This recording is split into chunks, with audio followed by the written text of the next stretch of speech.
소개받은 이동찬입니다.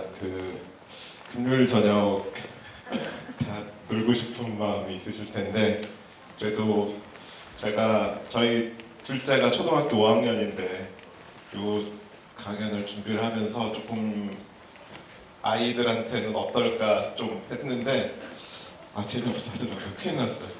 그래가지고 조금 고민을 했는데 하여튼 최대한 여러분들 너무 지루하지 않게 얘기를 해보도록 하겠습니다. 중간중간에 어려운 게 좀 나올 수도 있는데 어려운 거 설명을 더 듣고 싶으면 질문 남기시면 최대한 설명을 해보도록 하겠습니다. 첫 번째 보여드릴 거는 요 질문인데 여기 What is a computer 이렇게 돼 있잖아요. 컴퓨터, 우리가 알고 있는 컴퓨터는 보통 뭐 노트북이든 이런 걸 얘기를 하잖아요. 혹시 이 영화 히든 피겨스라는 영화 혹시 보신 분 계신가요? 봤어요? 그렇구나. 간단하게 내용을 설명해 드리면 여기 나사에서 예전에는 사람들이 다 손으로 계산을 하다가 컴퓨터가 도입되던 그 전환기의 얘기인데 그때 사람들이 계산을 하는 걸로 뭐 로켓도 쏘고 이랬었거든요. 그런 계산을 하던 사람을 그때 컴퓨터라고 불렀습니다.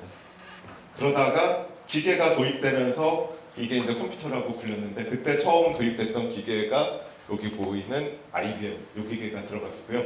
근데 아이러니하게 이 IBM이 들어와서 처음에는 계산하는 사람들이 쓸모가 없다고 생각을 했는데 제일 중요한 거는 사실은 그 IBM이 해준 계산을 맞는지 틀린지 누가 검증을 해줘야 되잖아요.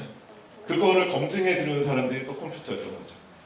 그래서 오늘 제가 말씀드릴 것 중에 대부분의 내용은 이 영화에 있는 거랑 거의 그대로라고 생각하시면 됩니다. 컴퓨터가 하는 일이 무엇이고 점점 인공지능이 많은 걸 하는데 사람의 역할은 뭔가 거기에 대해서 좀 말씀을 드리도록 하겠습니다. 이제 오늘은 하루 종일 이제 컴퓨터 얘기를 할 텐데 아마 많이 들어보시는 분들도 있고 아닌 분도 계실 텐데 컴퓨터 하면은 크게는 컴퓨터 과학 또는 컴퓨터 공학이라는 분야가 있고 계산과학 또는 전산과학이라고 부르는 분야가 있습니다. 어순만 좀 바뀌고 비슷해요. 하나는 컴퓨터 사이언스라고 하고요. 컴퓨터 과학은 컴퓨터 사이언스. 그 다음에 계산과학은 컴퓨테이셔널 사이언스 또는 사이언티픽 컴퓨팅이라고 부릅니다. 뭐가 다를까요? 두 가지의 가장 큰 차이점. 주체. 비슷합니다. 뭐 여러 가지 얘기를 할 수 있지만 우리가 그냥 가장 쉽게 설명을 하면은 컴퓨터 사이언스는 더 좋은 컴퓨터를 만드는 거이고요. 컴퓨테이셔널 사이언스는 컴퓨터를 이용해서 문제를 푸는 거가 컴퓨테이셔널 사이언스죠. 그러니까 목적이 조금 다릅니다. 그래서 이런 뭐 예를 들어서 반도체 만들고 더 좋은 소프트웨어 또는 기계를 만들고 이런 것들은 다 컴퓨터 사이언스에 해당되고요. 이거를 이용해서 여러 가지 일을 하는 것들, 이런 것들은 이제 계산과학 또는 전산과학이라고 합니다. 오늘 말씀드릴 거는 어떻게 하면 더 좋은 컴퓨터를 만들까가 아니고 그런 컴퓨터를 어떻게 잘 활용할 수 있을까에 대해서 말씀을 좀 드리려고 합니다. 보시는 것처럼 다양한 분야가 있는데 여러 가지 시뮬레이션들도 있고요. 그거를 결과를 잘 보여줘야 돼서 결과를 보여주는 것 또 하나의 영역입니다. 그리고 많은 데이터가 나오니까 데이터 분석하는 것들 이런 것들도 다 전산과학 또는 계산과학의 영역이고요. 요 인터스텔라 제가 개인적으로 영화를 많이 좋아해서 공상과학 영화를 좋아해서 영화 장면이 좀 많습니다. 인터스텔라 영화에 보면은 요 약간 블랙홀 요 그림 있잖아요. 요 그림이 그냥 상상으로 그린 게 아니고 과학, 수학 다 합쳐서 만들어낸 굉장히 과학적인 그런 상상도입니다. 상상도이긴 하지만 수식을 풀어서 만든 거거든요. 굉장히 복잡한 계산을 통해서. 이것도 우리가 얘기하는 계산과학의 하나죠. 손으로 풀기 어려운 만큼 큰 문제를 최대한 잘 풀어내는 거. 그리고 그걸 풀어내서 멋지게 보여주는 거. 가시화하는 거를 또 계산과학이라고 합니다.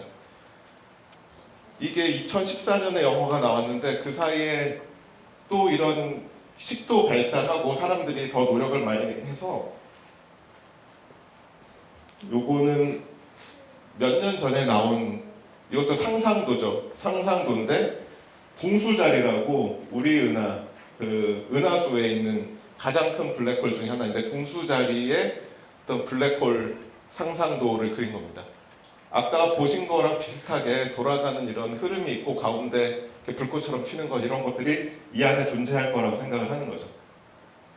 이것도 그냥 그림이 아니고 다 수식을 컴퓨터로 풀어가지고 가시화를 하는 거죠. 대표적인 전산과학의 한 분야이고요. 이런 것들이 우주에 어떤 식으로 또 쓰이냐면은 관측한 것들 있잖아요. 여기 보시면은 여기도 역시 우리 은하 중심부 쪽인데 관측을 했는데 여러 가지 다른 가시광선으로 볼 수 있는 건 굉장히 제한적이기 때문에 주파수로 봤을 때 여러 영역대에 그런 관측을 다 해서 조합을 하거든요. 보시면 뭐 엑스레이도 있고 자외선, 적외선 뭐 이런 것뿐만 아니라 우리가 보통 마이크로웨이브 또는 라디오 웨이브라고 하는 것들 그런 것들을 이용해서 관측을 하고요. 그 결과 나오는 것들을 여기 보시는 것처럼 이렇게 조합을 합니다. 관측한 거에 이런 아까 보시면 흐름들이 이렇게 보이는 것들 있잖아요. 그런 거와 유사하게 이제 별이나 아니면 성간 물질 등등등이 뿜어내는 에너지 또는 흐름을 가시화해가지고 이렇게 합성하는 것 이런 것도 만들어내고 있습니다. 그러니까 관측을 한 것을 바탕으로 조금 더 사람들이 이해하기 좋은 형태로 가공하는 것 이런 것도 전산과학의 한 분야죠. 그리고 전산과학이 가장 중요하게 쓰이는 것 중에 하나가 영화, 게임입니다. 요 영화가 제가 학생 때 나와서 정말 너무나 충격적으로 훌륭했던 영화인데 지금 보시면은 조금 장난감 같죠. 근데 이때 요 머리를 참고하시라고 제가 이걸 가져왔는데 이때 머리 같은 경우는 실제로 머리카락이 이렇게 다 모델이 된 게 아니고요. 모양만 이렇게 해서 껍데기에 질감을 붙이는 형태로 그러니까 표면에 곱슬곱슬한 모양의 천 붙인 것처럼 그런 형태로 되어 있어요. 그러니까 실제로 머리카락이 다 움직이거나 그런 모델은 아니었습니다. 그리고 전체적으로 좀 이렇게 좀 둥글둥글하게 많이 되어 있죠. 그런데 이게 그 사이에 어떻게 변했냐면은 이렇게 변했습니다. 보시면은 움직일 때 원심력이라고 하잖아요. 회전 때문에 생기는 힘 때문에 머리카락이 돌아간다든지 아니면 뒤로 누웠을 때 찌그러지는 거 이런 것들도 사실 머리카락 하나하나가 다 물리적인 모델이 들어있는 거거든요. 걔네들 어떻게 움직일지.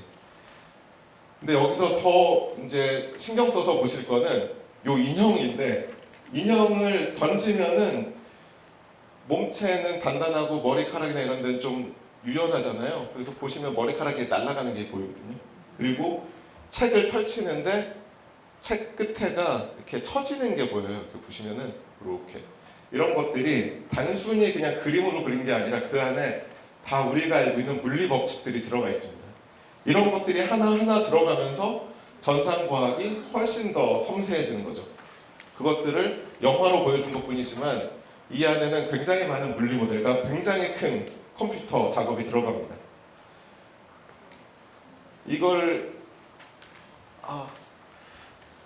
공장면 여기 빠졌는데 요때는 요런 게 없어가지고 인형을 던지면은 그냥 인형이 머리카락이 통째로 그냥 날아가는 장면들이 있거든요. 그거랑 이제 좀 대비가 되는 걸 보실 수 있는데 그래서 좀 정리해서 말씀드리면 오늘 전산과학을 계속 말씀드린다고 했잖아요. 전산과학이란 무엇이냐? 뭐 컴퓨터를 이용해서 큰 수식을 푸는 거죠. 1 더하기를 크다는 건 두 가지가 있는데 식 자체가 굉장히 복잡해서 손으로 풀기 어렵거나 간단한 계산이지만 굉장히 많이 해야 될 경우 그런 것들을 하는 거죠. 또는 우리가 실험을 해야 되는데 어떤 연구를 해서 결과를 또는 이해를 하려면 현상을 실험을 해야 되는데 실험을 하기가 어려운 경우들이 있습니다. 대표적으로 우주에 대한 것들. 이런 거는 실험을 할 수가 없잖아요. 실험할 수 있는 환경이 없으니까. 또는 심해라든지 에너지 이런 것들. 저희가 그런 연구들 할 때 전산과학을 많이 하고요. 마지막으로 전산과학이 요즘에 조금 점점 더 많이 쓰이는 이유 중에 하나가 실험하기가 굉장히 비싸니까 그거 대신에 이런 전산과학을 이용해서 컴퓨터로 빨리 결과를 볼 수 있지 않을까, 이런 생각 때문에 전산과학을 많이 쓰고 있습니다. 전산과학이 필요하다 치고 왜 거대 과학, 저희가 거대 전산과학이라는 말을 쓰고 또는 거대 계산이라는 말을 쓰는데 왜 거대 계산이 필요하나 잠깐 말씀드리면, 요 위에 있는 게임은 버추얼 파이터라고 96년 여기 아버님들은 좀 기억하실지 모르겠지만 이게 플레이스테이션이라는 게임기가 처음 나왔을 때 나왔던 가장 유명했던 게임인데요. 여기 보시면은 지금하고 그래픽이 많이 다르잖아요. 팔도 그냥 뭐 사면체, 지금은 이제 조금 더 부드러워졌죠. 근데 간단하게 말씀드리면 팔을 옛날에는 사각기둥으로 했는데 팔각기둥으로 하려고 그러면 벌써 계산을 2배로 해야 되잖아요. 더 매끄럽게 하면 매끄럽게 할수록 계산이 점점 많아지는 거죠. 그리고 단순히 그것만 매끄러워진 게 아니라 머리카락이라든지, 얘는 머리카락 다 통짜거든요. 보시면 알겠지만 그냥 그 아까 캔처럼 그냥 그 레고 머리 얹어 있는 것처럼 그런 거였는데, 얘네들은 다 머리카락 하나하나가 다 모델이 들어가거든요. 계산량이 어마어마하게 많아지죠. 그러니까 점점 더 큰 계산을 해야 되고, 또 하나는 큰 계산이라는 게 이렇습니다. 만약에 여기서 여기까지 가는데 계산이 10배가 든다. 근데 시간이 10배 걸린다. 소용없잖아요. 계산이 10배 들더라도 같은 시간에 해내야 되고 조금 더 빠른 시간에 해내거나, 왜냐하면은 얘는 그래픽도 굉장히 각지지만 움직임도 이렇게 띄엄띄엄, 프레임이 띄엄띄엄 갔었거든요. 근데 걔가 매끄럽게 가려면은 1초에 더 많은 계산을 해야 되잖아요. 그러니까 우리가 거대 계산이라고 했을 때는 2가지 요소가 같이 항상 갑니다. 계산이 해야 될 것도 많고 그것들 더 빨리 해야 되는 거죠. 그러다 보니까 더 좋은 컴퓨터가 필요하고 그게 점점 가속화돼서 우리가 지금 생각하는 것보다 더 많은 걸 해야 될 거라고 앞으로 생각하고 있고, 그런 거를 통칭해서 거대 계산이라고 부르고 있습니다. 그래서 오늘 제목에서 요 말을 제가 던졌었는데, 엑사스케일 컴퓨팅, 요게 이제 계산과학에서는 지금 하나의 목표점이라고 생각을 하는 곳인데요. 계산을 단순히 많이 가는 게 아니라 이 정도 수준까지 가야지 우리가 원하는 걸 더 많이 이해할 수 있다. 그래서 엑사스케일이란 말을 하는데, 단위 이제 우리 뭐 기가, 테라 이런 것까지는 많이 보셨잖아요. 그것보다 많이 큰 게 엑사스케일인데, 엑사스케일이라고 하면은 1초에 10의 18제곱, 10의 18제곱 1초에 이만큼 계산을 해야 되는 건데요. 상상이 사실 잘 안 되잖아요. 저도 상상이 잘 안 되는데, 요 얘기를 조금씩 할 텐데, 결국은 빠르다라는 개념이거든요. 1초에 얼만큼 해야 되니까, 1초에 더 많이 해야 되니까 더 빨리 해야 되는 건데, 또 하나의 이제 문제가 요 문제가 생깁니다. 한 번에 이만큼의 연산을 하면은, 또는 1초에 이만큼 연산을 하면은 그만큼 데이터가 많이 나오잖아요. 데이터가, 이게 아주 정확한 말은 아니지만 대충 이런 관계가 있습니다. 큰 계산을 하면 할수록 데이터가 그만큼 많이 나오니까 얘를 한꺼번에 계산을 하려고 하면은 프로세서도 좋아야 될 뿐만 아니라 이 메모리 같은 것도 굉장히 많이 먹거든요. 근데 이런 어떤 관계를 생각했을 때 엑사스케일 계산은 엑사바이트가 나온다 이렇게 얘기를 하면은, 이게 어느 정도 큰 정도냐 하면은 그 네이버에서 각이라고 데이터 센터 있잖아요. 여러 군데 있는데 세종께 제일 큰 것으로 알고 있거든요. 세종이 가지고 있는 그 하드 드라이브, 스토리지 총량이 한 65 엑사바이트 정도예요. 그러니까 엑사스케일 컴퓨팅 하면 몇 번 하면은 각이 그냥 데이터가 꽉 차버리는 거죠. 그만큼 큰 계산입니다. 그거를 1초 안에 할 수 있는 정도가 엑사스케일 컴퓨팅이에요. 굉장히 크죠, 사실. 그럼 이거를 어떻게 실제로 우리가 구현을 할 수 있을까? 여기 보시는 거는 제가 알기로, 제가 다 아는 건 아니지만 제가 아는 한도 안에서 제일 좋은 CPU 중에 하나인데, 얘가 1초에 요만큼 계산을 합니다. 1초에 테라플롭이라는 거, 1초에 요만큼 계산을 한다는 건데, 요거 하나로 안 되잖아요. 엑사 스케일 하려면 이게 몇 개나 필요해요? 이만큼 필요하니까 100만 개. 우리가 알고 있는 가장 좋은 프로세서가 100만 개 있어야지만 계산이 가능한 수준입니다. 그러니까 어마어마한 계산량이죠. 현실적으로 엑사 스케일에 도달한 사람들이 있느냐? 아직은 없습니다. 근데 그런 정도의 컴퓨터 능력은 보여준 슈퍼컴퓨터들이 있습니다.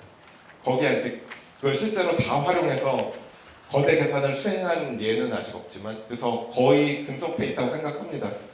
근데 양이 어마어마하죠. 가격도 어마어마하고요. 가장 중요하게는 전기도 어마어마하게 필요합니다. 그래서 이 갈 길이 굉장히 멀긴 한데, 그렇게 가는 이유는 점점 더 계산의 정밀도, 과학이든 아니면 영화든 모든 거에서 더 정밀한 걸 원하고 있습니다.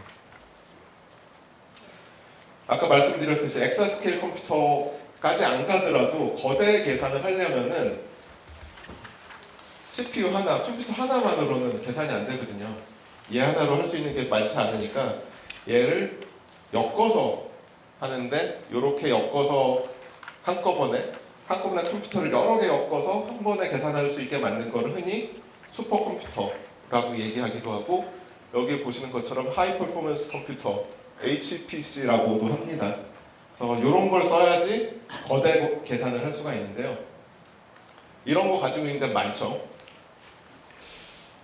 그 기상청에도 굉장히 좋은 컴퓨터가 있습니다. 거기서 해야 되는 모델도 굉장히 복잡하고 연산할 게 굉장히 많아서 정말 거대 계산을 거의 매일 하는 데 중에 하나가 이제 기상청이죠.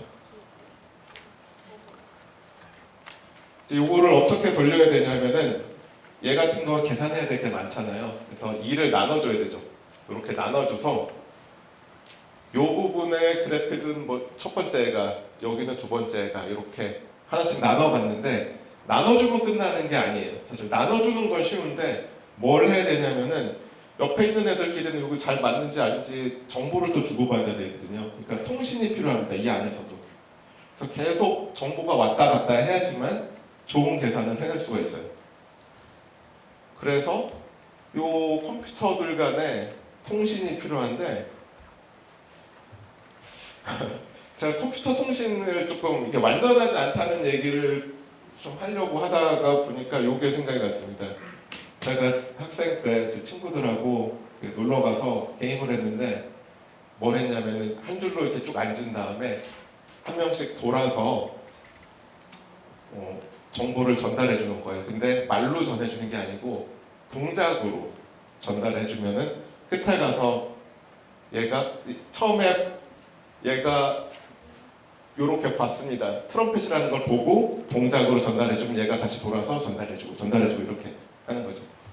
그래서 처음에 트럼펫이라고 본 애가 얘한테 뭐라고 어떻게 전달해줬냐면은 이렇게 이렇게 했었거든요. 근데 한 요쯤 갔을 때는 이게 이렇게 됐어요. 왜냐하면은 어떤 식으로든 얘가 뭐를 전달하는 걸까를 나름대로 이해를 하려고 하다 보니까 그대로 전달하는 게 아니라 자기가 한번 해석을 하게 되는 거죠. 그래서 마지막에는 전혀 뭐 이상 옆으로도 갔다가 했는데 끝에 있는 애가 정답을 맞췄습니다. 트럼펫. 그래서 모두 다 놀랐어요. 사실 놀란 이유는 따로 있는데, 놀란 이유는 다 아시겠지만, 이거 보시면 알겠지만 트럼펫은 이렇게 그냥 부는 거고요. 이거는 트롬본이거든요. 애시당초 틀렸는데 정답을 맞췄죠. 그런데 컴퓨터는 이렇지는 않지만 컴퓨터의 문제도 통신이 가면은 100% 정확하게 전달이 되지 않습니다. 그래서 통신을 많이 하면 많이 할수록 중간에 문제가 생길 확률이 높은데, 이제 그 통신하는 방법이 중요하잖아요. 컴퓨터를 여러 대 써야 되니까, 많이 써야 되니까. 가장 간단하게 생각할 수 있는 애들은 얘네들이 옆에 있는 애들끼리 통신을 해야 되는데, 그럼 얘네들끼리 통신을 하려면 어떻게 되느냐, 하나를 거쳐가거나 뭐 이렇게 해야 되잖아요. 그럼 효율이 느리죠. 효율이 안 좋고, 또 하나는 많이 거치면 많이 거칠수록 오류가 날 확률도 올라가고요. 또 하나는 얘랑 통신할 때는 한 번에 왔다 갔다 하니까 괜찮은데, 이렇게 하려면은 두 번 갔다 두 번 와야 되니까 속도가 느려지잖아요. 그래서 통신끼리에 속도차가 생기기 시작해요. 아, 그래서 이렇게 하면 안 되겠다. 다 직접 통신할 수 있게 만들자 하면 어떤 문제가 생기냐면은 이제 컴퓨터를 만 대를 연결해서 하려고 하는데 얘가 다 1대1로 통신을 해야 되니까 거의 10,000개의 무전기가 필요한 거예요. 그러면은 컴퓨터 값 못지않게 이 통신하는데 기계값이 들고 실제로 그걸 연결하기도 불가능합니다. 컴퓨터 하나에 통신기 케이블을 10,000개를 꽂아야 되니까요. 물리적으로 불가능하죠. 그래서 사람들이 뭘 연구를 했냐면은 평균적으로 몇 번을 거쳐서 모두가 어떻게 전달을 할 수 있을까, 균일하게 가는 방법, 이런 것들을 연구를 하는 거죠. 이런 것들이 계산과학에서 밑에 깔려있는 그런 노력 중에 하나고요. 이런 것들을 잘 해야 통신 숫자를 줄이고 오류가 날 확률을 줄일 수가 있습니다. 이렇게 해서 슈퍼컴퓨터 또는 아까 말씀드린 병렬 연산 이런 것들을 하는데, 잠깐 말씀드렸지만 데이터 센터를 말씀드렸는데, 우리가 어떤 거는 거의 뭐 기계는 다 좋아요. 비싼 컴퓨터에 하드드라이브도 크고 그런데 어떤 거는 우리가 슈퍼컴퓨팅 센터라고 하고 어떤 거는 데이터 센터라고 합니다. 약간 특징이 다르죠. 슈퍼컴퓨터는 아주 큰 계산을 뭐 한두 개 이렇게 몇 개 돌리는 그런 형태의 계산들이 많고, 데이터 센터는 그게 아니라 자잘한 계산을 어마어마하게 많은 숫자로, 자잘한 거를 뭐 100만 개, 1000만 개, 몇 억 개씩 이런 거죠. 그래서 컴퓨터를 구성하는 것도 다릅니다. 그래서 이제 어른들께서 조금 더 알아듣시기 좋으시겠지만, 이렇게 좀 슈퍼컴퓨터처럼 거대한 계산을 하는 컴퓨터들 보통 capability 컴퓨터라고 해요. 그래서 얘의 능력을 보여줄 수 있는 그런 류. 반면에 한 번에 많은 거를 수용할 수 있는 거는 capacity 머신이라고 합니다. 목적도 다르고 얘네 설정하는 방법도 다르죠. 얘네 같은 경우는 컴퓨터 간에 아까 말씀드린 그런 통신이 상대적으로 덜 중요해요. 많지 않고 일을 나눠서 하는 경우가 거의 없기 때문에, 얘는 컴퓨터들끼리 일을 나눠서 해야 되니까 통신이 굉장히 중요하죠. 그래서 세팅도 다르고 용도도 다르고 그렇습니다. 오늘 말씀드릴 내용들은 거의 대부분 이 슈퍼컴퓨터에 대한 거고요. 거대 계산에 대해서 말씀을 드릴 겁니다. 그래서 질문 중에 하나가 이런 게 있었어요. 제가 다른 사람들한테 이런 걸 얘기를 하다 보니까 거대 계산 다 좋은데 좀 있으면 어차피 AI가 다 하는 거 아니냐, 그럼 사람이 하지 않고 AI 시키면 되지 않느냐. 그래서 그렇지 않습니다 라고 처음에 간단하게 썼다 그러면 설명이 좀 안 될 것 같아서 현재까지는 왜 이게 쉽지 않은지를 조금 설명을 드리도록 하겠습니다. AI가 이렇게 굉장히 복잡하게 들어있는데, 뭐 말도 조금 영어도 어렵고 한자도 어렵고 좀 그렇죠. 근데 설명을 해드리면 이렇습니다. AI가 가장 잘하는 거는 있는 데이터들을 조합해서 거기서 그 안에서 정보를 끄집어내는 걸 굉장히 잘해요. 그래서 예를 들면은 제가 뭔가 이론을 만들고 싶은데 스포츠 과학 이런 이론을 만들고 싶어요. 그래서 봤더니 100m 달리기 선수들은 다 키가 커요. 그래서 키가 크면은 달리기가 빠르구나 처음에 이렇게 생각을 하죠. 우리가 이런 것들을 이제 아주 나이브 모델이라고 하잖아요. 관측이나 어떤 경험에서 얻은 간단한 경험 법칙으로 시작을 하죠. 그런데 사실 조금만 주위에 둘러보면은 키가 큰데도 뭐 안 빠른 친구도 있고 키가 작은데도 빠른 친구도 있고 좀 다양성이 생기죠. 그 다음에 사람이 어떻게 생각하냐면은 내 모델이 정확하지 않구나. 그래서 체중이 작으면 어떻다. 근육이 많으면 빠를 거야. 근데 또 막상 보면은 이렇게 이렇게 PT 이런 거 많이 해서 근육이 굉장히 많은 사람은 또 그렇게 또 빠르지 않을 수도 있고, 이거 생각한 거랑 너무 다르게 복잡해지네 이렇게 되는 거죠. 보통 이게 다 들어맞으려면은 그 다음에 어떻게 되냐면은 이런 식이죠. 제가 사람들의 키, 몸무게, 체지방, 근육량, 뭐 발바닥, 손바닥 생각할 수 있는 거 모든 거 다 정보를 모아서 그거를 가지고 기록을 재지 않고 어떤 사람의 50m 달리기 기록을 예측할 수 있다. 이런 모델을 만들고 싶어요. 근데 법칙, 물리 법칙의 경우는 어떤 식으로 나오냐면은 키의 제곱 더하기 몸무게 곱하기 3 더하기 뭐 이렇게 하면은 이게 기록이 딱 나오게, 그게 법칙이거든요. 근데 어렵잖아요. 사실 어떤 인과관계가 있는지도 다 모르겠고, 있긴 하지만 정확하게 어떻게 돌아가는지도 모르겠고, 그래서 사람들이 AI를 씁니다. AI는 간단해요. 이 안에 어떻게 돌아가는지 다 이해를 못해요. 근데 이해 안 해도 됩니다. 그 대신에 이런 것들 다 집어넣고 50m 달리기 기록을 결과로 나오게 하면은 많은 사람의 데이터를 넣으면 굉장히 정확해지죠. 그래서 제가 이제 태릉 선수촌에 갔어요. 가서 거기 국가대표 선수들 다 기록을 요걸 50m 기록하고 키 몸무게 이런 거 등등등 다 넣었더니 한 예측 정확도가 한 95%가 돼요. 좋은 모델을 만들었잖아요.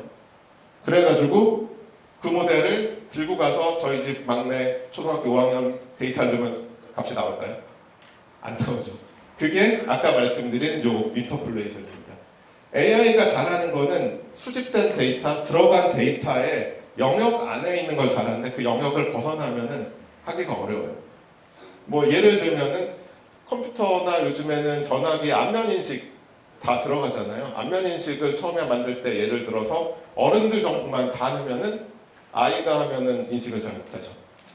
그래서 더 많은 데이터를 넣는 거죠. 아이도 넣고 어른도 넣고 이제 어르신들도 넣고 남자 여자 다 넣고 해야 모델이 폭넓게 정확해지죠. 정확하게 얘기하면은 얘의 영역을 크게 만드는 거죠. 그래야지 정확해지니까. 그런데 전산과학을 하는 목적은 좀 다릅니다. 전산과학을 하는 목적은 이런 거죠. 우리가 알고 있는 좋은 예를 참 생각하기 어려워서 제가 며칠을 고민했는데 제가 생각하는 가장 좋은 예는 이런 겁니다. 우리가 알고 있는 과학 지식, 그 다음에 지구인의 생김새 뭐 이런 것들 다 집어넣은 다음에 화성인의 얼굴은 어떻게 생겼을까 예측하는 거죠. 우리가 알고 있는 지식, 조합이 아니라 그걸 법칙으로 해서 그 영역 밖에 있는 걸 예측하는 거. 그런 게 전산과학이 하는 일이죠. AI가 언젠가는 그런 걸 해줄 수 있을지도 모르겠는데 아직까지는 그렇지 않습니다. AI는 말씀드린 대로 정해진 영역 안에서 제일 잘하고요. 특히 거대 규모 전산과학이라고 하는 거는 우리가 알고 있는 지식으로 그 영역 밖으로 나가서 그 밖에 있는 것들을 이해하고 싶어 하는 것들이거든요. 그러다 보니까 아직까지는 전산과학에서는 물론 일부는 우리가 잘 알고 있는 부분에 대해서는 AI로 대체를 하고 있지만 전산과학이라는 그 틀 안에서는 그거는 작은 부분이고 아직도 사람이 주도적으로 할 수밖에 없습니다. 그래서 제가 보기에는 전산과학은 앞으로도 근데 이거 막 얘기하면은 진짜 전산과학 잘하려면 뭘 공부 잘해야 되나요? 그래가지고 수학도 조금 해야 되고 과학도 조금 해야 되고 코딩도 조금 하면 됩니다 라고 하면은 다들 싫어하더라고요. 근데 그런 영역이 있습니다. 정리해서 말씀드리면 아까도 제가 한번 말씀드렸지만 이거 하는 가장 큰 이유 중에 하나가 과학이나 기술이라는 측면에서 실험을 할 수 없는 것들이 너무 많아서 그렇습니다. 또는 그러니까 아예 못하거나 너무 비싸거나 예를 들어서 저 같은 경우는 새로운 소재를 만드는 거를 연구를 하는데 다 막 섞어서 실험을 할 수가 없잖아요. 그래서 가상으로 섞어서 실험을 해보고 결과를 예측한 다음에 실제로 그런 조성으로 새로운 소재를 만드는 걸 하죠. 또는 에너지 연구.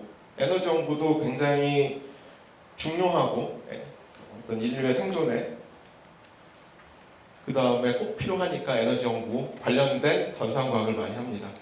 이러나 저러나 전산과학 아까 이제 인간과 컴퓨터 역할 나눠서 말씀드렸는데 컴퓨터가 하는 일은 큰 계산 열심히 해주는 거고 인간은 어떤 계산을 할까 또는 그 결과가 나왔을 때 이게 맞나 틀리나 이런 것들을 판단을 해줘야 되는 거죠. 그래서 인간이 판단을 해주려면 어떻게 되죠? 그만큼 지식을 가지고 있어야 되죠. 그래서 어떤 분야든지 전산과학은 다 기반 지식이 있습니다. 저 같은 경우에는 기계공학이나 물리학을 기반으로 하고 있고요. 어떤 부분은 화학이나 바이오 이런 걸 기반으로 하시는 분들도 있죠.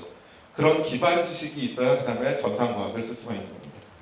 그래서 어쩔 수 없이 이제 수학도 해야 되고 과학도 해야 되고 코딩도 해야 되고 그런 영역에 있는데 다들 요즘에는 그 정도 하지 않나요?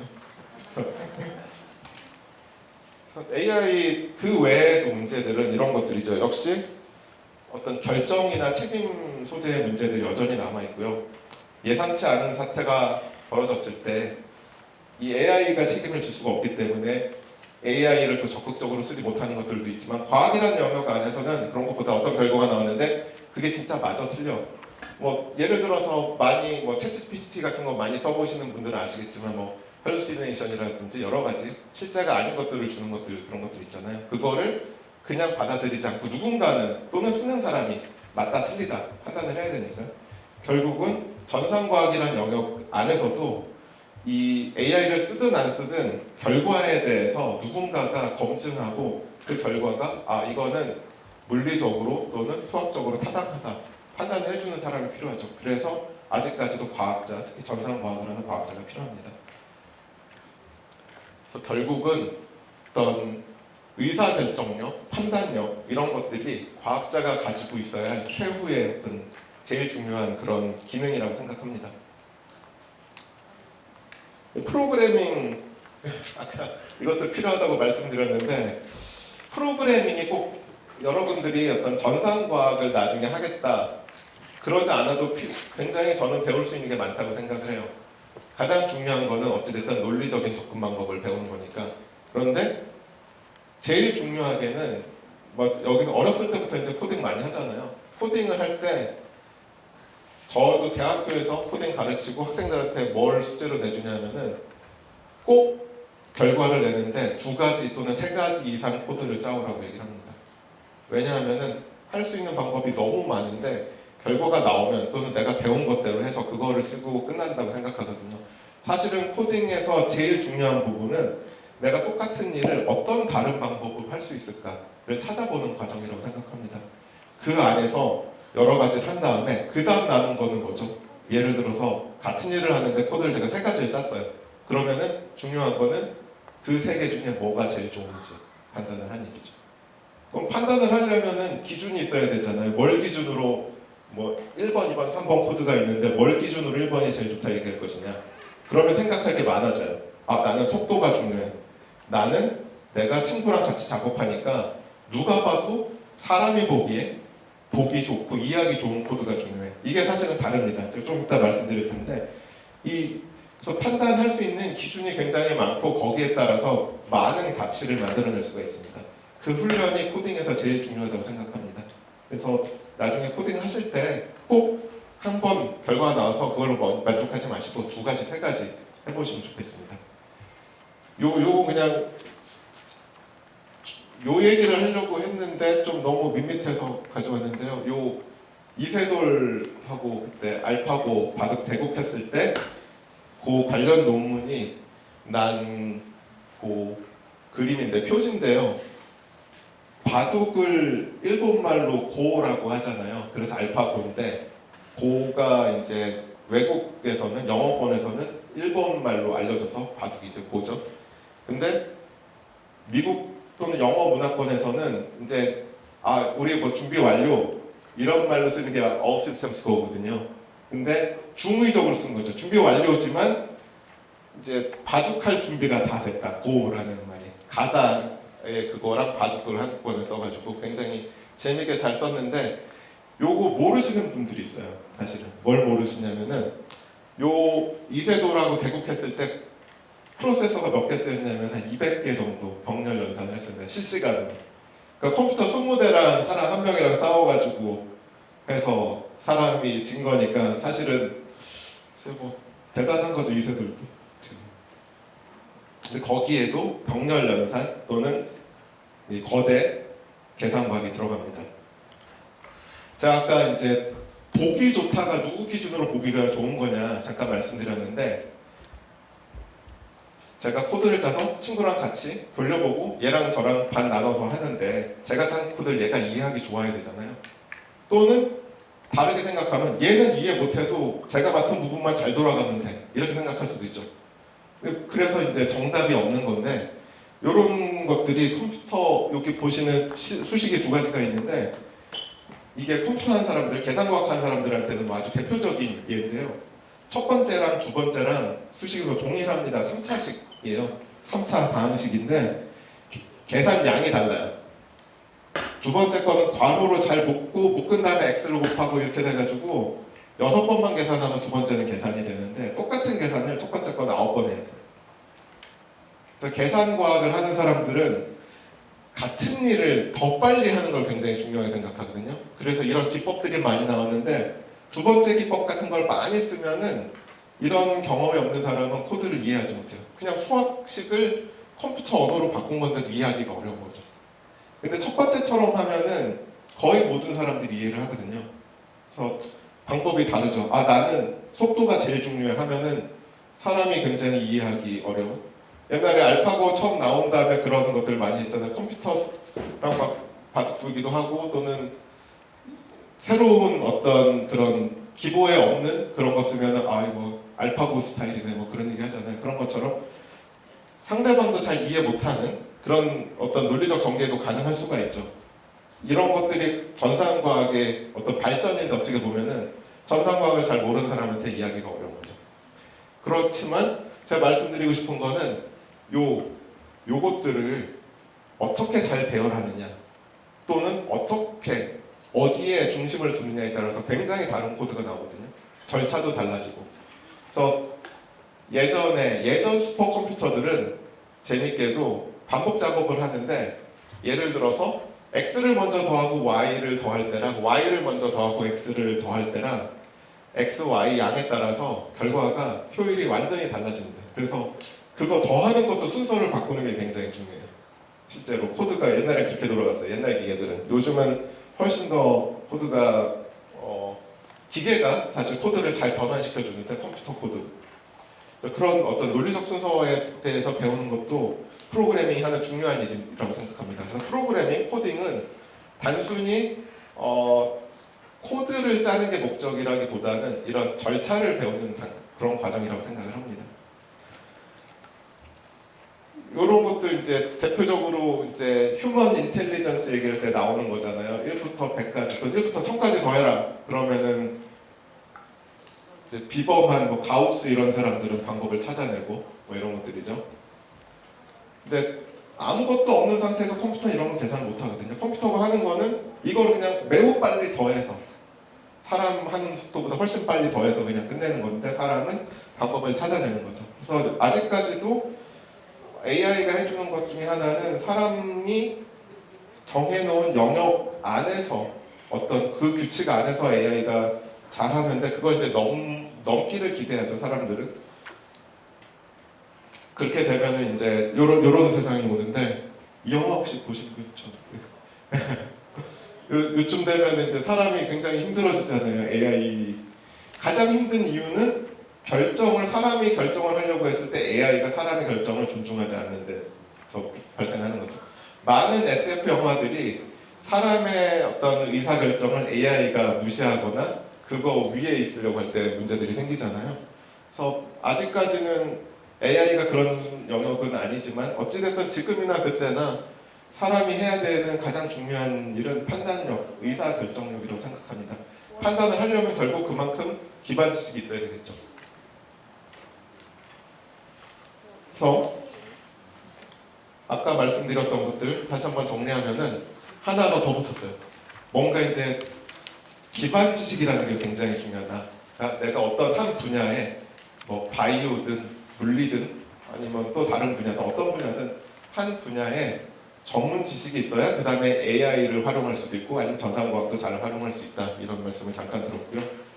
저는 소재 연구를 하는데 핵융합이라든지 아니면은 뭐 로켓 이런들 거기 들어가는 굉장히 일상적으로 실험하기 어렵고 굉장히 극한 환경에 있는 그런 소재들을 연구를 하고 있습니다. 그래서 그 얘기를 조금 말씀드릴 텐데 이제 왜 에너지냐? 뭐 당연하지만 에너지가 없으면 사람이 살 수가 없잖아요. 그런데 어떻게 하면은 지구에 더 영향을 적게 주면서 에너지를 잘 쓸 수 있을까? 이런 것들을 하는 거죠. 지속 가능성. 그런데 이제 에너지라는 거는 뭐 요거 가지고도 얘기하려면 한참 얘기할 수 있지만 사실은 친환경이라는 건 사실 없어요. 에너지는 쓴 만큼 지구에 해가 가기 때문에 우리가 해야 되는 거는 어떻게 에너지를 잘 나눠서 한 가지만 많이 쓰면 그게 어떤 지구가 회복할 수 없는 그런 상태로 가니까 지구가 회복할 수 있는 안에서 어떻게 잘 나눴을까 이런 게 제일 중요하거든요. 그러다 보니까 다양한 에너지원을 연구하게 되는 거고 저희도 뭐 핵융합 그런 걸 연구를 하고 있습니다. 그 얘기를 마저 말씀드릴 거고요. 또 하나는 이제 우주. 아무래도 이제 우주 계속 나가고 싶잖아요. 저도 언젠가 나가고 싶은데 제가 그래서 연구를 하는데 굉장히 어렵습니다. 일단 뭐가 어렵냐면은 지금보다 에너지가 훨씬 밀도가 높아야 돼요. 똑같은 부피에서 힘을 더 많이 내야 되는데 그러면 온도도 올라가고 막 올라가는데 이 껍데기가 견디지 못하는 거죠. 그런 것들을 이제 해결하는 거를 연구를 하고 있습니다. 핵융합은 뭐 간단하게 말씀드리면 이래요. 우리가 알고 있는 원자력은 원자를 쪼개서 나올 때 쓰는 에너지를 쓰는 거고 핵융합은 원자를 합쳤을 때 나오는 에너지를 쓰는 거예요. 쪼개도 에너지가 나오고 합쳐도 에너지가 나오는 게 좀 신기하잖아요. 근데 뭐 조금 다른 형태로 그 안에 다른 물리를 가지고 있습니다. 저희는 그래서 합쳐서 에너지를 내려고 하는데 별이 빛나는 이유, 태양이 빛나는 이유가 그 안에서 핵융합이 일어나기 때문이잖아요. 그래서 사람들이 지구에 이제 태양을 만든다, 뭐 이런 얘기를 하는 거죠. 뭐 가보신 분 있을지도 모르겠지만 대전에 가면 이제 핵융합 에너지 연구원이라고 거기 K스타라는 장비가 있는데 거기서도 이제 핵융합을 연구하면서 그럼 지구에서 태양을 만들겠다 그런 개념으로 K스타. 그래서 스타가 붙었습니다. 그런데 이제 핵융합이 안 일어나는 이유는 원자들이 가까워지면 밀어내잖아요. 그 힘이 너무 세기 때문에 안 일어나거든요. 그래서 방법을 찾았죠, 사람들이. 온도를 매우 높여서 얘네들이 빨리 움직여서 밀어내는 힘을 극복하거나 아니면 물리적으로 얘네들을 밀어가지고 가깝게 해서 핵융합이 일어나게 하거나 물리적으로 밀어가지고 가깝게 해서 핵융합이 일어나게 하는 거는 지구에서 실험이 성공했습니다. 몇 년 전에. 미국에 있는 로렌스 리버모라는 데서 요 가운데다가 가스를 넣고 레이저로 얘를 쏴가지고 밀어가지고 핵융합을 만들어냈고요. 굉장히 많은 에너지가 들었어요. 여기 보시면은 이 실험 장비가 축구장 한 3개만 크기예요. 여기 보이는 건 일부이고 그 뒤에 굉장히 파이프라인이 굉장히 많이 들어오고 에너지도 많이 썼는데 그럼에도 들어간 에너지보다 더 많이 생산을 했다고 하더라고요. 그러니까 우리는 핵융합 정말 희망이 있구나. 이렇게 많은 에너지를 썼는데도 실제로 에너지가 나오는구나. 이렇게 해서 더 이제 어떻게 보면 동력이 좀 떨어져 갈 무렵에 저런 실험 결과가 나왔는데 요건 그냥 간단하게 설명하고 넘어가겠습니다. 수소가 똑같은 수소인데 무거운 수소가 있어요. 그 수소라고 하면은 우리가 알고 있는 양성자 하나 들어있는 건데 중성자가 하나 더 들어있으면은 얘는 중성자가 없고 이러면 중수소라고 부르고 중성자가 2개 들어있으면 삼중수소라고 하는데 우리가 생각하는 지구상에서의 핵융합은 요 2개를 중수소와 삼중수소를 합쳐가지고 많은 에너지를 끄집어내겠다 이런 개념입니다. 그래서 어떻게 하냐면은 얘를 수소를 여기 보시는 것처럼 빠르게 뺑뺑뺑뺑 돌려요. 그러면 얘가 그 다음에 온도를 높이거든요. 그럼 수소가 전자가 수소에서 떨어져 나가서 플라즈마 상태가 됩니다. 그러면은 수소는 양이온만 가지고 있으니까 어떻게 되냐면은 벽에 부딪히지 않게 잘 자기장을 줘서 계속 뺑뺑뺑뺑 돌게 만들 수가 있어요. 그러면은 계속 온도가 올라가다가 걔네들끼리 부딪히는데 문제는 아까 보신 것처럼 이렇게 합쳐지면은 중수소와 삼중수소가 합쳐지면은 중성자가 나오거든요. 중성자는 말 그대로 양도 아니고 음도 아니에요. 중성이에요. 그래서 방향 조절이 안 됩니다. 그래서 핵융합이 일어나면은 중성자가 굉장히 높은 에너지를 가지고 사방벽을 닫혀요. 조절이 안 돼요, 걔는. 그러니까 무조건 막아야 되는 거죠. 중성자가 치면은 얘네가 무너질 수 있으니까 무너지지 않게. 또 하나, 에너지를 뽑아야 되잖아요. 에너지를 누가 가지고 있냐면 중성자가 가지고 있어요. 그래서 걔네가 벽을 칠 때 거기서 에너지를 뽑아내야 되는 거죠. 그래서 저희가 하는 연구가 요건데 영상을 한번 보도록 하겠습니다.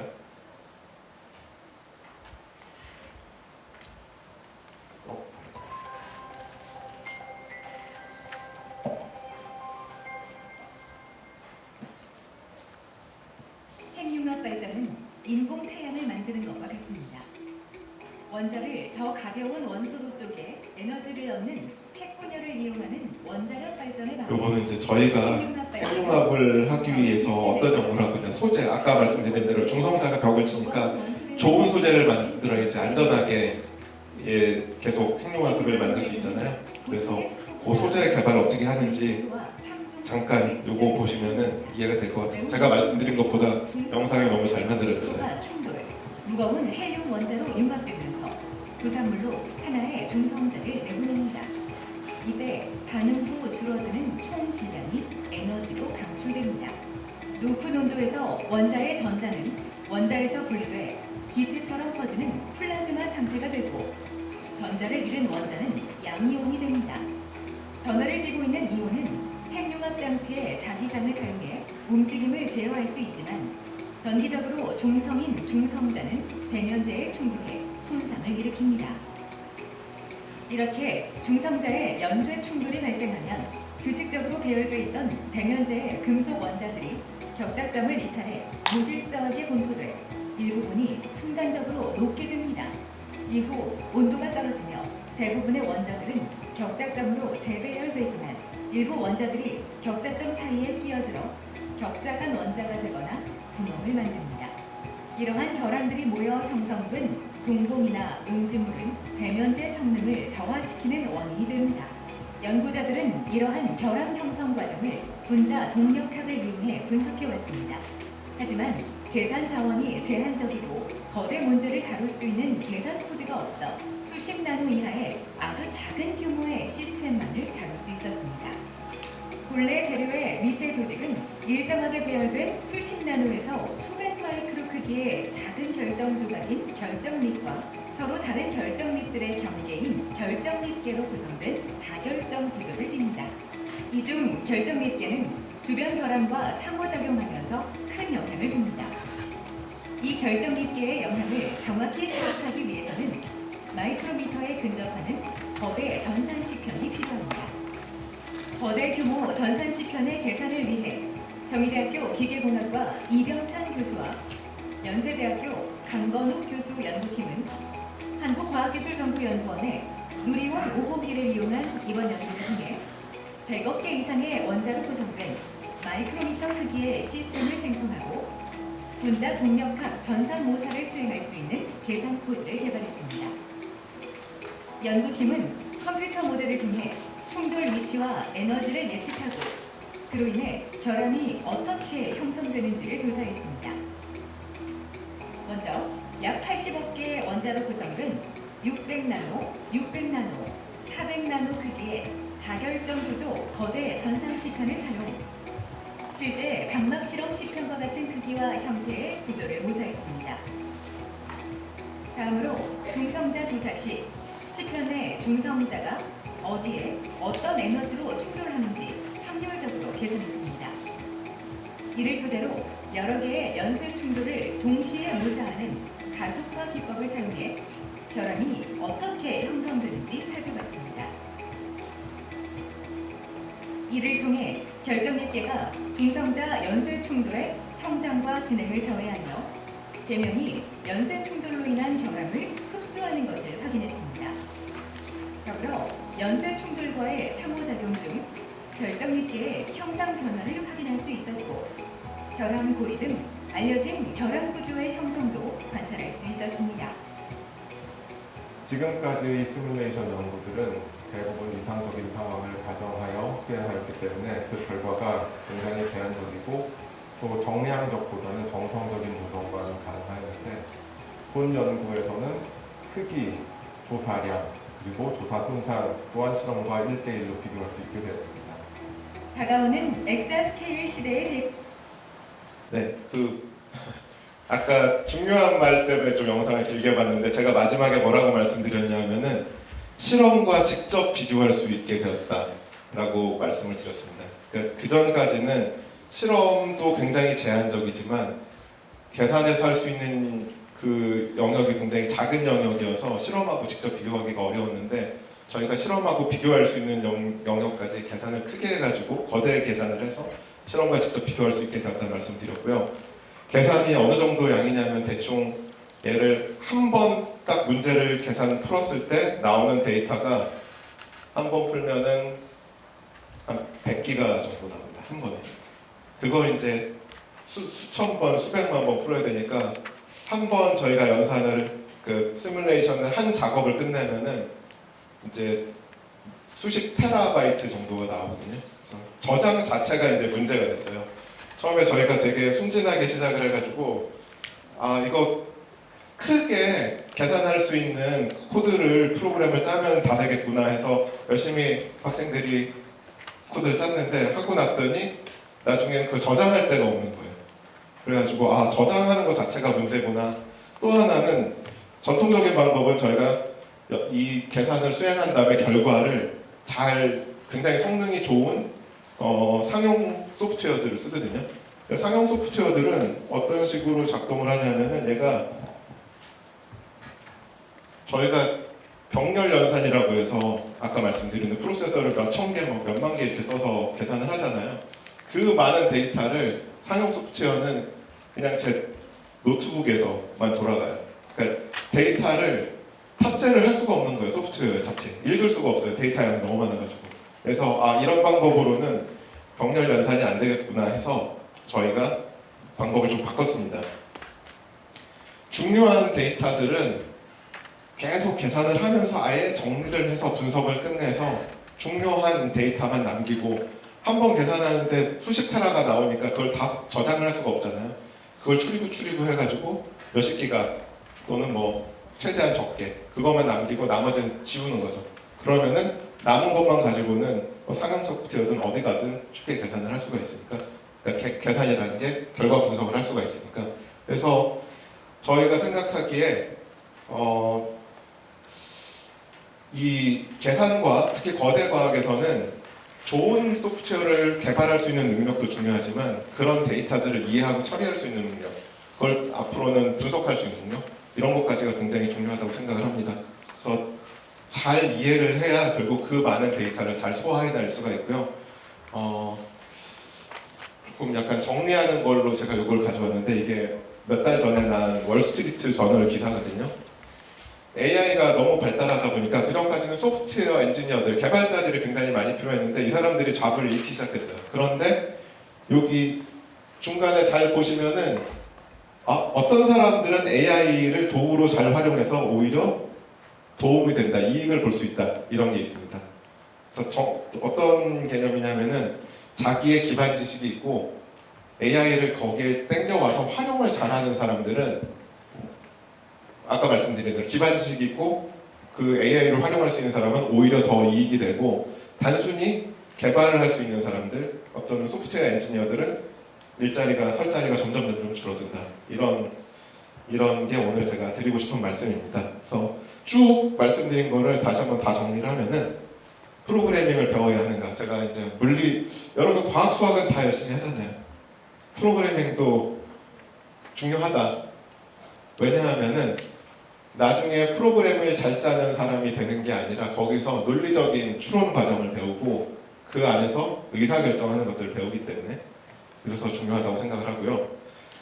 세 번째 말씀드린 게 그건데, 단순히 내가 답을 냈다가 아니라 내가 낸 답이 최선이냐 항상 판단을 하는 게 제일 중요합니다. 시간을 좀 써야 돼요. 근데 보통 급하잖아요. 결과 나왔으면 넘어가고 하다 보니까 수학도 사실 비슷하잖아요. 그냥 결과가 나오면 끝나는 게 아니라 내가 쓴 답이 좋은가 나쁜가 이런 것도 좀 생각을 해야 수학 실력이 올라가는데, 그래서 그런 것들이 굉장히 중요하고 프로그래밍은 수학보다는 덜 고통스럽게 배울 수 있는 것 같아요. 그래서 그런 면에서 굉장히 유용합니다. 수학에서도 비슷한 걸 배울 수 있지만 수학과 프로그래밍은 조금 다른 것 같아요. 수학은 어렵다 그런 문제도 뭐 2단계, 3단계를 순서를 짜는 거라면 프로그래밍은 그거보다 훨씬 더 많은 간단한 작업이지만 정말 10가지, 100가지 이상의 그런 동작들을 나열하는 과정이라고 생각하거든요.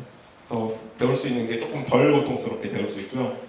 그 다음에 프로그래밍은 프로그래머가 어떤 개발자가 되는 거는 지금부터는 그렇게 많이 필요하지는 않은 것 같아요. 그렇지만 계산과학이라는 영역에서는 아직도 프로그래밍이 굉장히 중요하고 이런 능력이 있다면은 사람들이 환영합니다. 아직도.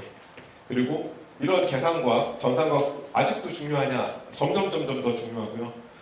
연구가 이제는 극한 환경으로 가니까 로켓 만드는 것도 그렇고 우주 나가는 것들, 에너지 실험하기가 어려운 거고요. 실험하기 쉬운 게 하나도 없습니다. 그런 경우에는 전산과학이 많이 되고 있고요. 사실은 자동차 회사도 굉장히 좋은 컴퓨터를 가지고 있어요.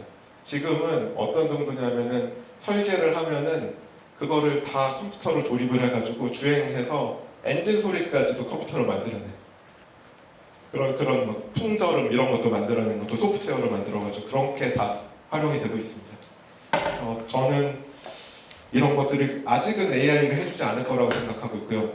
AI가 점점 더 발달해서 스스로 학습할 수 있는, 정말 스스로 학습할 수 있는, 지금은 뭐 지도 비지도 이런 얘기를 하지만 그거는 간단한 기준에서 그렇지만 러닝 컴퓨터가 되려면 아직은 좀 더 가야 된다고 생각을 하고요. 어찌됐든 어떤 그런 의사결정 능력이라든지 그런 판단력, 주체가 누구냐, 혹시 이제 사람이라고 생각을 하고 있고요. 아직도 이런 거대 과학 이런 데서는 사람이 굉장히 중요하다고 생각합니다. 왜냐하면 AI랑 다르게 이거는 아까 말씀드린 대로 정말 큰 계산을 몇 번, 한 번, 두 번 해서 결과를 얻는 그런 것들이 많거든요. 그러니까 많이 해봐서 있는 거를 모아서 할 수 있는 그런 모을 데이터가 없어요. 그래서 영역이 완전히 다르고 그 데이터를 잘 이해하고 그런 기반 지식 있는 사람들이 앞으로도 굉장히 중요할 것이다 이렇게 생각을 하고 있습니다.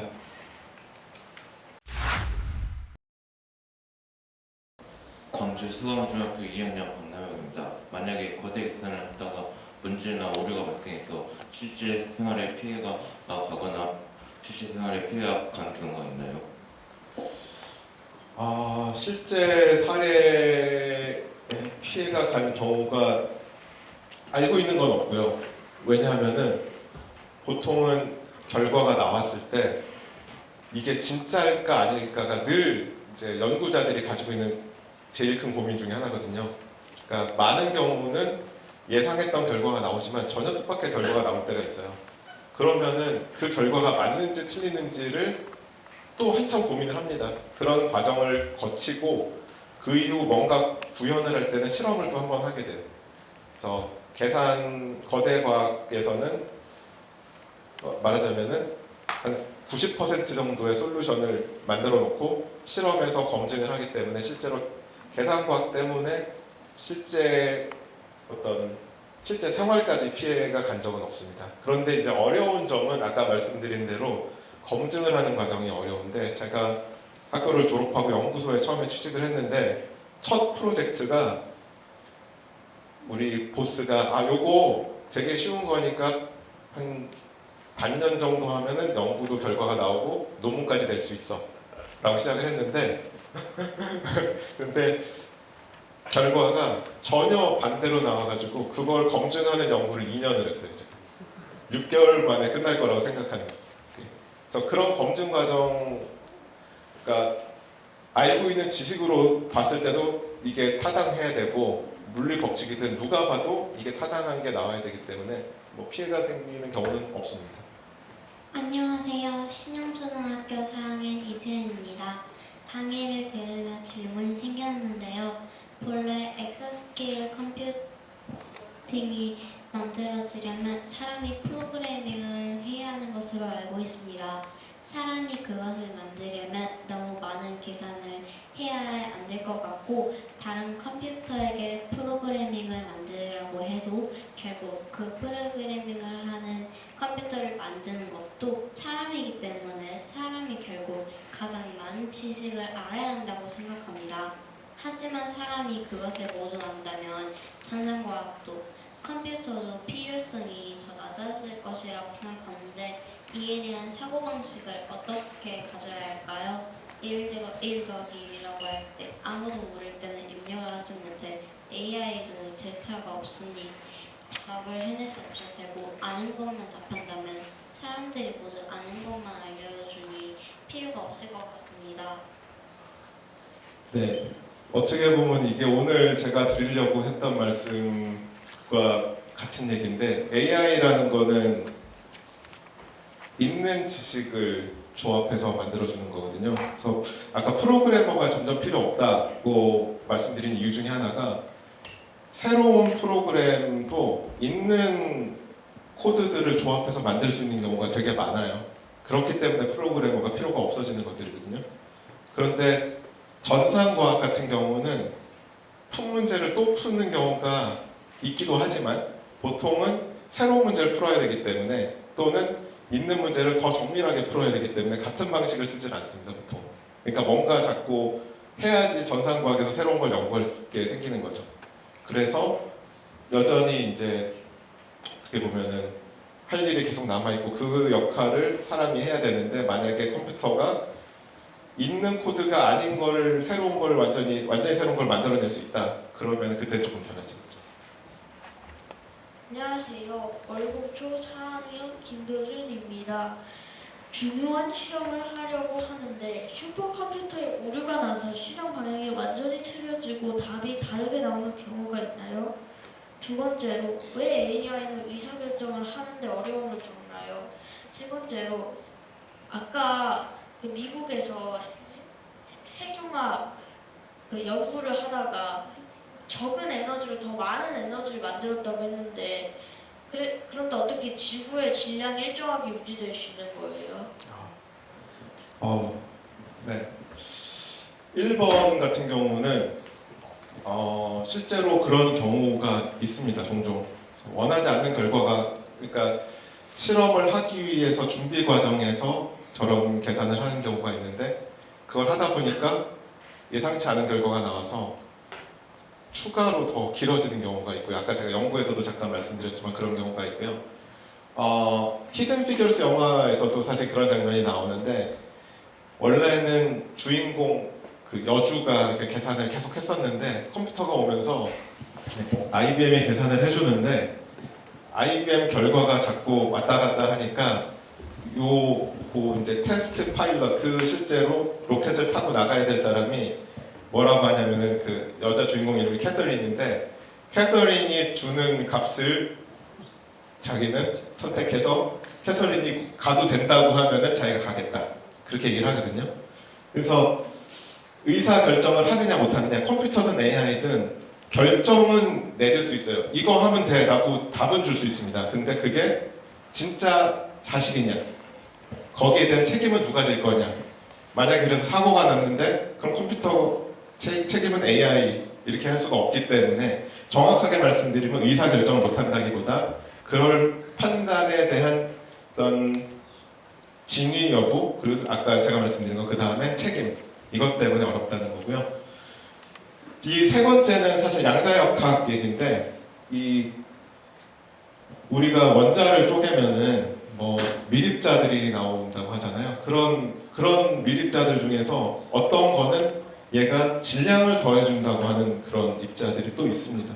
그래서 그런 것들이 다 합쳐서 사실 어떻게 보면은 질량이 일정하냐와 조금 다른데 에너지와 질량을 같은 변환이 된다는 개념으로 생각을 하거든요. 그래서 그 안에서 질량이 에너지가 되고 그런 것들이 다시 합쳐져서 미립자가 들어가서 원자가 만들어지거나 하면은 그게 다시 그 질량으로 환원이 되는 거죠. 안녕하세요. 신영초 학부모입니다. 강의를 들으면서 굉장히 어렵기도 했지만 되게 멋있고 매력 있다고 생각이 들었습니다. 또 전산과학이 AI는 단순하게 입력한 것에 대한 데이터를 조합해서 저에게 알려주는 반면 전산과학은 그것을 애초에 입력하게 되는 그런 우위에 있다는 느낌이 좀 들었거든요. 제가 잘 이해를 했는지도 모르겠는데 또 우리는 AI와 대결을 하기도 하고 알파고도 마찬가지로 그런 식으로 컴퓨터랑 또 어떤 지능 싸움도 하고 하는데요. 차후에 전산과학 컴퓨터와 연산 대결도 하게 될 수 있을지 근데 아무리 생각해도 인간이 이길 수 있는 방법은 없을 것 같습니다. 하지만 그래도 혹시라도 가능성이 있는지 그냥 재미있는 질문으로 한번 해보았습니다. 네, 감사합니다. 이제 연산 대결이라고 표현을 하셨지만 어떻게 보면은 이제 그냥 계산을 빨리 하는 거는 이미 상대가 안 되잖아요, 사람이. 근데 우리가 생각하기에, 제가 생각하기에 전산과학이 또는 사람이 전산과학자가 AI보다 우위에 있다는 거는 지금까지 없는 방법을 어떻게든 뭐 쥐어짜서 또 새로운 걸 만들어내고 이렇게 해서 어떤 지식의 영역을 넓히는 거, 그런 능력을 가지고 있다고 생각을 해서 우위라고 생각을 하는데, 이제 AI가 아까 말씀드린 대로 스스로 진짜 러닝 컴퓨터가 된다면은 이제 그때는 정말 사람하고 비교가 될 그런 상황이 올 거고요.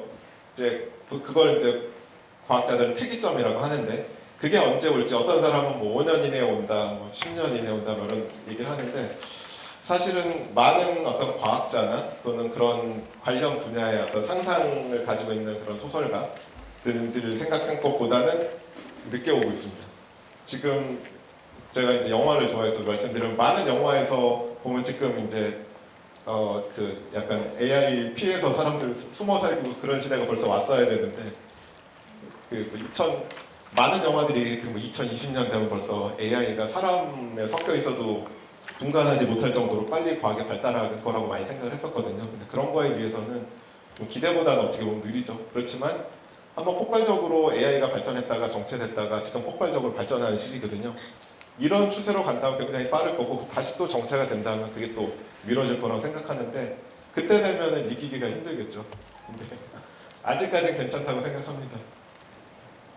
네, 제가 좀 서두에서 말씀드린 것처럼 저희 둘째가 5학년인데, 저희 같았으면은 여기 벌써 저기 밖에 나가서 몰래 나가서 축구공 차고 그러고 있었을 텐데, 너무 집중을 잘해서 들어주시고, 특히 중학생들도 그렇게 재밌게 듣기 힘들었을 텐데 그 집중력이 너무 좀 마음에 와닿고요. 덕분에 늦은 시간에 제가 좀 조금이라도 더 많이 말씀을 전해드리려고 했는데 되게 잘 전달이 되는지 모르겠습니다. 좋은 강연 해주신 교수님께 다시 한번 큰 박수 부탁드리겠습니다.